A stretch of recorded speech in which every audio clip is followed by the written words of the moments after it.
ನನಗೆ KCETಯಲ್ಲಿ so rank ಬಂದಿದೆ. So ನನಗೆ ಯಾವ ಕಾಲೇಜು ಬೆಸ್ಟ್ ಆಗಿರುತ್ತೆ ಅಂಡ್ ನನ್ನ ಆಪ್ಷನ್ ಎಂಟ್ರಿ ಲಿಸ್ಟ್ ಹೇಗಿರಬೇಕು? ಕಂಪ್ಯೂಟರ್ ಸೈನ್ಸ್ ಮತ್ತೆ ಇನ್ಫಾರ್ಮೇಶನ್ ಸೈನ್ಸ್ ಎರಡು ಒಂದೇನಾ? ಕಂಪ್ಯೂಟರ್ ಸೈನ್ಸ್ ಬೆಟರಾ ಅಥವಾ AML ಬೆಟರಾ? ಬ್ರಾಂಚ್ನ ನಾವು ಜಾಸ್ತಿ ಇಂಪಾರ್ಟೆನ್ಸ್ ಕೊಡಬೇಕಾ ಅಥವಾ ಕಾಲೇಜ್ಗೆ ಜಾಸ್ತಿ ಇಂಪಾರ್ಟೆನ್ಸ್ ಕೊಡಬೇಕಾ? ಈ ರೀತಿಯ ಕ್ವಶನ್ಸ್ ರೀಸೆಂಟ್ ಆದಂತೂ ತುಂಬಾನೇ ಜನ ಕೇಳ್ತಾ ಇದ್ದಾರೆ ನನ್ನ ಇನ್ಸ್ಟಾಗ್ರಾಮ್ ಹ್ಯಾಂಡಲಲ್ಲಿ. ಸೊ ಈ ವಿಡಿಯೋದಲ್ಲಿ ನಾನು ಆ ಡೌಟ್ಸ್ ನಾನು ಕ್ಲಿಯರ್ ಮಾಡ್ತಿರ್ತೀನಿ. ವೆಲ್ಕಮ್ ಬ್ಯಾಕ್ ಗೈಸ್, ನೀವು ನೋಡ್ತೀರಾ ಇಂಜಿನಿಯರಿಂಗ್ ಕನ್ನಡ ಅಂಡ್ ನಾನು ನಿಮ್ಮ ಚಂದನ್. ನಿಮಗೆ ನಾನು ಗೊತ್ತಿಲ್ಲ ಅಂದ್ರೆ ನನ್ನ ಹೆಸರು ಚಂದನ್ ಅಂತ.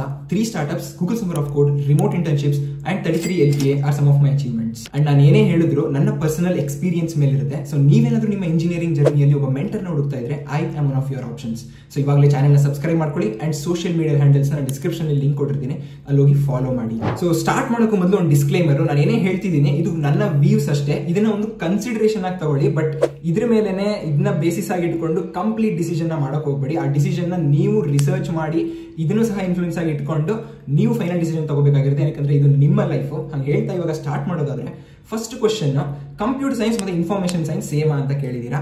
ಎಸ್, ಆಲ್ಮೋಸ್ಟ್ ಎಲ್ಲ ಕಾಲೇಜ್ಗಳಲ್ಲೂ ಸೇಮ್ ಇರುತ್ತೆ.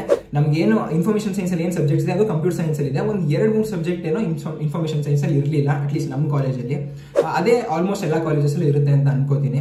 And coming to placement wise actually ಅವರೇ ಫಸ್ಟ್ ಪ್ಲೇಸ್ ಆಗ್ತಾ ಇದ್ರು. Like it's not the same in every college, but information science ಅವರಿಗೆ ಲೈಕ್ ಜಾಸ್ತಿ ಟೈಮ್ ಇತ್ತು. So they had to like ಆ ಟೈಮ್ನ ಅವರು ಕರೆಕ್ಟ್ ಆಗಿ ಯೂಸ್ ಮಾಡ್ಕೊಂಡು ಬೇರೆ ಕಡೆ ಸ್ಕಿಲ್ಸ್ ಕಲ್ತ್ಕೊಂಡು ಸೊ ಅವರು ಜಾಸ್ತಿ ಪ್ಲೇಸ್ ಆಗ್ತಿದ್ರು ಆಕ್ಚುಲಿ ಸ್ಟಾರ್ಟಿಂಗ್ ಅಲ್ಲಿ. ಬಟ್ ಮುಂದೆ ಅದಾದ್ಮೇಲೆ ಸ್ವಲ್ಪ ಟೇಕ್ ಓವರ್ ಮಾಡಿದ್ರು computer science. But yeah almost same. But very few companies like ಬಂದಿದ್ದ ಕಂಪನೀಸ್ ಅಲ್ಲಿ ಒಂದು 4 or 5 ಮೋಸ್ಟ್ಲಿ ಇನ್ಫಾರ್ಮೇಶನ್ ಸೈನ್ಸ್ ನ ಬಿಡ್ಲಿಲ್ಲ ಅನ್ಸುತ್ತೆ. So yeah very few companies ನ ಮಿಸ್ ಔಟ್ ಮಾಡ್ತೀರಾ. But everything is the same. Information science ಮತ್ತೆ computer science everything is the same. ಒಳ್ಳೆ ಕಾಲೇಜಲ್ಲಿ ಇನ್ಫಾರ್ಮೇಶನ್ ಸೈನ್ಸ್ ಸಿಗ್ತಿದೆ, ಸ್ವಲ್ಪ ಲೋವರ್ ಕಾಲೇಜಲ್ಲಿ ಕಂಪ್ಯೂಟರ್ ಸೈನ್ಸ್ ಸಿಗ್ತಿದೆ ಅಂದ್ರೆ go for information science. So ಅರ್ಥ ಆಗಿದೆ ಅಂತ ಅನ್ಕೋತೀನಿ. ನೆಕ್ಸ್ಟ್ ಕ್ವಶನ್ ಬಂದು, artificial intelligence and machine learning ಬೆಟರಾ ಅಥವಾ computer science, core computer science ಬೆಟರಾ ಅಂತ ಕೇಳಿದ್ದೀರಾ? ಯಾಕಂದ್ರೆ ಈ ರೀಸೆಂಟ್ ಆಗಿ ಇಷ್ಟೊಂದು ಕಾಲೇಜಸ್ AML ಸ್ಟಾರ್ಟ್ ಮಾಡ್ತಾ ಇದಾವೆ. ಇದರಲ್ಲಿ 2 ಪಾಯಿಂಟ್ಸ್ ಹೇಳಕ್ ಇಷ್ಟಪಡ್ತೀನಿ. ಫಸ್ಟ್ ಏನಂದ್ರೆ, artificial intelligence and machine learning ಹೋದ್ರೆ ಅದು ಒಂದು ಸಬ್ ಡೊಮೇನ್ ಇದೆ ಕಂಪ್ಯೂಟರ್ ಸೈನ್ಸ್ ಅಲ್ಲಿ, ಒಂದು ಪಾರ್ಟ್ ಅದು. ಸೊ ಆ ಪಾರ್ಟ್ ಏನ್ ಮಾಡ್ತೀರಾ, ನಿಮ್ಮ ಆಪರ್ಚುನಿಟೀಸ್ ನ ನೀಶ್ ಮಾಡ್ಕೊಬಿಡ್ತೀರಾ. ಸೊ ಕಂಪ್ಯೂಟರ್ ಸೈನ್ಸ್ ಅಲ್ಲಿ ಇಷ್ಟು ಆಪರ್ಚುನಿಟೀಸ್ ಇದ್ರೆ ನೀವು ಸಖತ್ ನೀಶ್ ಹೋಗ್ಬಿಡ್ತೀರಾ ಬರೀ ಆರ್ಟಿಫಿಷಿಯಲ್ ಇಂಟೆಲಿಜೆನ್ಸ್ ಮೆಷಿನ್ ಲರ್ನಿಂಗ್ಗೆ. ಲೈಕ್ ನಾನು ಹೇಳ್ತಿಲ್ಲ ಬೇರೆ ಕಡೆ ಬರಕ್ಕಾಗಲ್ಲ ಅಂತ, ಬಟ್ ನೀವೇನ್ ಕಲಿತಿರ್ತೀರಾ ಅದು ನೀಶ್ ಇರುತ್ತೆ. So this is one thing to be considered. And ಇನ್ನೊಂದೇನಂದ್ರೆ, AIML ನ ಕಾಲೇಜ್ಗಳು AIML ನೇ ಹೇಳ್ಕೊಡ್ಬೇಕು ಅಂತ ಏನ್ ತಂದಿಲ್ಲ. AIML ಗೆ ಸ್ಕೋಪ್ ಜಾಸ್ತಿ ಇದೆ, ಯಾರು ಕೇಳಿದ ತಕ್ಷಣ ರಿಜಿಸ್ಟರ್ ಆಗ್ತಾರೆ ಅನ್ನೋದು ಒಂದು. ಇನ್ನೊಂದೇನಂದ್ರೆ, ಕಂಪ್ಯೂಟರ್ ಸೈನ್ಸ್ ಬ್ರಾಂಚ್ ನೇನೆ ಮತ್ತೆ ಜಾಸ್ತಿ ಅವರು ಸೀಟ್ಸ್ ನ ಜಾಸ್ತಿ ಮಾಡೋಕ್ಕಾಗಲ್ಲ ಸುಮ್ಮನೆ ಯಾರಿಗೂ ಹೇಳ್ದಂಗೆ. ಸೊ ಪರ್ಮಿಷನ್ ಸಿಗಲ್ಲ, ಅದಕ್ಕೋಸ್ಕರ AIML ತಂದಿದೆ. ಸೊ 2 ರೀಸನ್ ಇಂದ AIML ಇವಾಗ ಆಕ್ಚುಲಿ ಟೈರ್ 3 ಕಾಲೇಜಸ್ ಅಲ್ಲೂ ಸಹ ಇದೆ. So this is the actual reality of AIML. ಇಲ್ಲಿ 2 ತರ ಕ್ಯಾಟಗರಿ ಬರ್ತೀರಾ. ಸೊ ಒಬ್ರು ಆಕ್ಚುಲಿ ಇಂಟ್ರೆಸ್ಟೆಡ್ ಇರ್ತೀರಾ ಆರ್ಟಿಫಿಷಿಯಲ್ ಇಂಟೆಲಿಜೆನ್ಸ್ ಮೆಷಿನ್ ಲರ್ನಿಂಗ್ ಅಲ್ಲೇ ನಾನು ಮಾಡಬೇಕು ಅಂತ, ಲೈಕ್ ಕಂಪ್ಯೂಟರ್ ಸೈನ್ಸ್ ಸಿಕ್ಕಿರಲಿ ಬಟ್ ನಾನು AIML ಅಲ್ಲೇ ಮಾಡಬೇಕು ಅಂತ ಇಂಟ್ರೆಸ್ಟೆಡ್ ಇರ್ತೀರಾ. So let me tell you, mathematics ಸಖತ್ ಇಂಟೆನ್ಸಿವ್ ಆಗಿರುತ್ತೆ ಇಲ್ಲಿ. ಸೊ ಮ್ಯಾಥಮೆಟಿಕ್ಸ್ ಅಲ್ಲಿ ನೀವು ಚೆನ್ನಾಗಿರ್ಬೇಕು. ಅಂಡ್ ಇನ್ನೊಂದೇನಂದ್ರೆ, ಟೈರ್ 2, ಟೈರ್ 3 ಕಾಲೇಜಸ್ ಅಲ್ಲಿ AIML ನ ಟೀಚ್ ಮಾಡುವಂತ ಆಕ್ಚುಯಲ್ ಸ್ಕಿಲ್ ಇರೋ ಪ್ರೊಫೆಸರ್ಸ್ ಇರಲ್ಲ. ಲೈಕ್ ಎಲ್ಲೋ ನೀವು ಲಕ್ಕಿಯಾಗಿ ಒಂದೊಂದು ಸ್ವಲ್ಪ ಕಾಲೇಜಸ್ ಅಲ್ಲಿ ಸಿಗ್ಬೋದು, ಬಟ್ ಎಲ್ಲಾ ಕಡೆ AIML ನ ಟೀಚ್ ಮಾಡುವಷ್ಟು ಎಕ್ಸ್ಪರ್ಟೀಸ್ ಇರುವಂತ ಟೀಚರ್ಸ್, ಪ್ರೊಫೆಸರ್ಸ್ ಇರಲ್ಲ. ಸೊ ಅದನ್ನ ಸಹ ನೀವು ಕನ್ಸಿಡರ್ ಮಾಡಬೇಕಾಗುತ್ತೆ.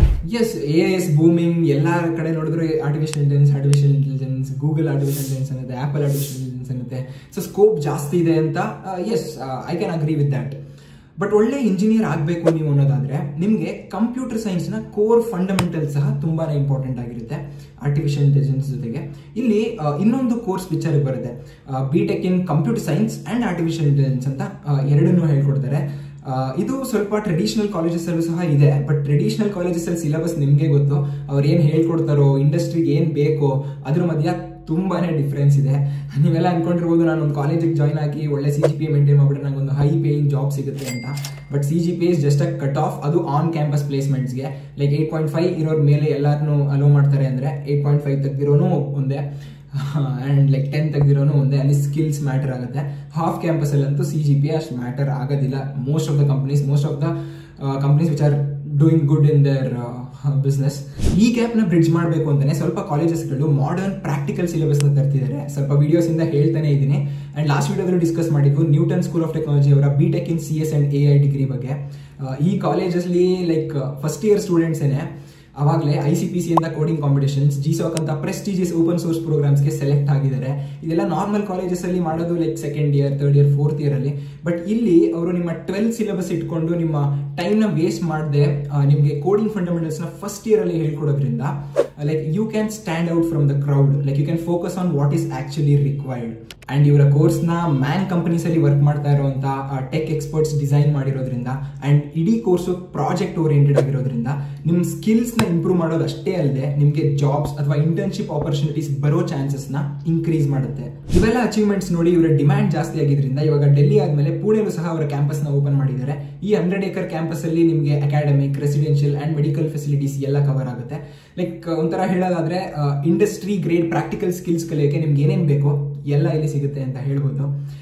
Instructors IITs, NITs, Google, Amazon ಅಂತ ದೊಡ್ಡ ಆರ್ಗನೈಸೇಷನ್ಸ್ ಅಲ್ಲಿ ಅಷ್ಟೇ ಅಲ್ಲದೆ MIT, ಹಾರ್ವರ್ಡ್ ಮತ್ತೆ ಡ್ಯೂಕ್ ಯೂನಿವರ್ಸಿಟಿಯಿಂದನೂ ಸಹ ನಿಮಗೆ ಫ್ಯಾಕಲ್ಟಿ ಗೈಡ್ ಮಾಡೋದ್ರಿಂದ ನಿಮಗೆ ಒಳ್ಳೆಯ ಕ್ವಾಲಿಟಿ ಎಜುಕೇಶನ್ ಜೊತೆಗೆ ಎಕ್ಸ್ಪೋಜರ್ ಸಹ ಸಿಕ್ದಂಗಾಗುತ್ತೆ ಅಂತ ಹೇಳ್ಬೋದು.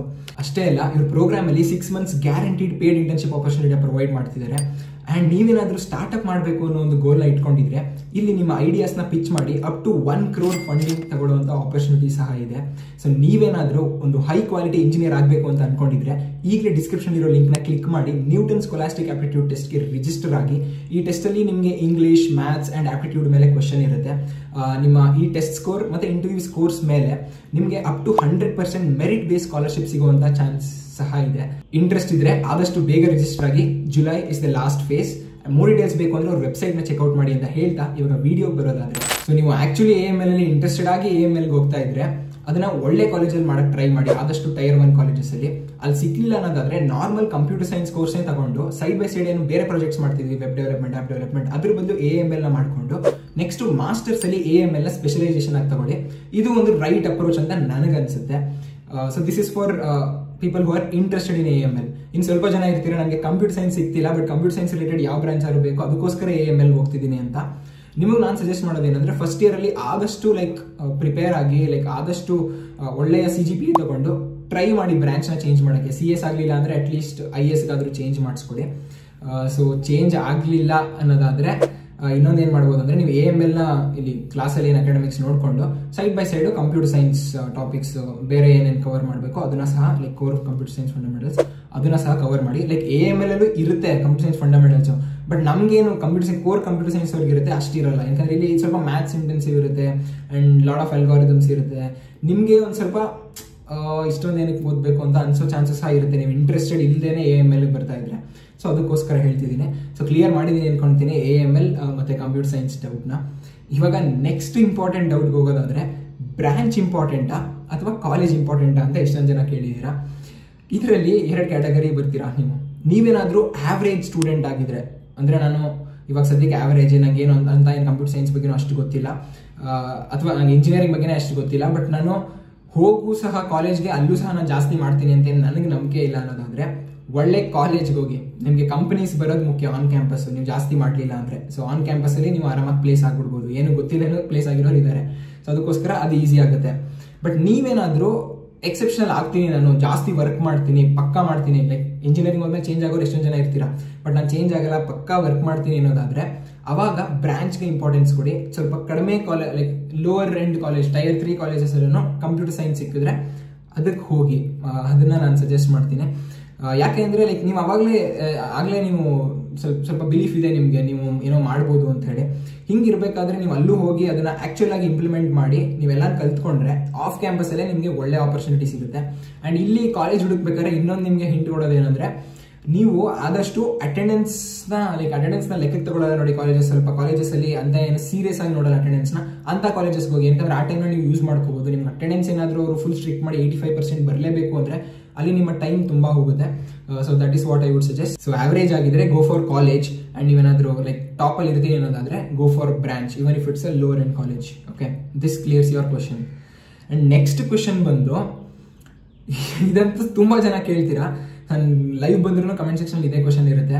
ಏನಂದ್ರೆ ನನಗೆ 3000 ರ್ಯಾಂಕ್ ಬಂದಿದೆ, ನನಗೆ ಯಾವ ಕಾಲೇಜು ಸಿಗುತ್ತೆ ಬೆಸ್ಟ್ ಕಾಲೇಜು, ಅಂಡ್ ನನ್ನ ಲಿಸ್ಟ್ ಏನಿರಬೇಕು, ಅಥವಾ ನನಗೆ 4000 ರ್ಯಾಂಕ್ ಬಂದಿದೆ, ಈ ತರ ಕೇಳ್ತೀರಾ.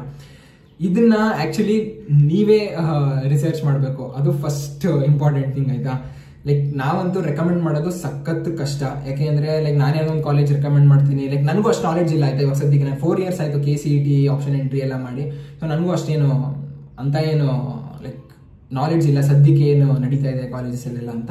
So that is one thing hard to recommend. ಇನ್ನೊಂದೇನಂದ್ರೆ ನೀವೇನ್ ಮಾಡ್ಬೋದು, NIRF ಅಂತ ರ್ಯಾಂಕಿಂಗ್ ಇದೆ, ಈ ರ್ಯಾಂಕಿಂಗ್ ಇರ್ಬೋದು ಅಥವಾ ಎಷ್ಟೊಂದು ಯೂಟ್ಯೂಬ್ ವಿಡಿಯೋಸ್ ಅಲ್ಲಿ ಟಾಪ್ 10 ಕರ್ನಾಟಕ ಇಂಜಿನಿಯರಿಂಗ್ ಕಾಲೇಜಸ್ ಈ ರೀತಿ ವಿಡಿಯೋಸ್ ಇದೆ. ಸೊ ಇದನ್ನ ಸಹ ನೀವು ರೆಫರ್ ಮಾಡಿ, ನೀವು ಸಹ ರಿವ್ಯೂ ಮಾಡಬೇಕಾಗುತ್ತೆ. ಇದನ್ನೇ ನಂಬ್ಕೊಂಡು ನೀವು ಹೋಗೋಕ್ಕಾಗಲ್ಲ, ನೀವು ರಿವ್ಯೂ ಮಾಡಬೇಕಾಗುತ್ತೆ, ಅಲ್ಲಿರೋರನ್ನ ಮಾತಾಡ್ಸ್ಬೇಕಾಗುತ್ತೆ. ಲೈಕ್ ನಿಮಗೆ ಅದು ಆಕ್ಚುಲ್ ಆಗಿ ಸೂಟ್ ಆಗುತ್ತಾ. ಇವಾಗ ಫಾರ್ ಎಕ್ಸಾಂಪಲ್ ನೀವು ಇಂಜಿನಿಯರಿಂಗ್ ಮಾಡ್ಕೊಂಡು ಸ್ಪೋರ್ಟ್ಸ್ ಆಡಬೇಕು ಅನ್ಕೊಂಡಿರ್ತೀರಾ, ನಾನಾಗ ಕಾಲೇಜ್ ಇರ್ತೀನಿ ಸ್ಪೋರ್ಟ್ಸ್ ಇರಲ್ಲ, ಅವಾಗ ನಿಮಗೆ ಪ್ರಾಬ್ಲಮ್ ಆಗುತ್ತೆ.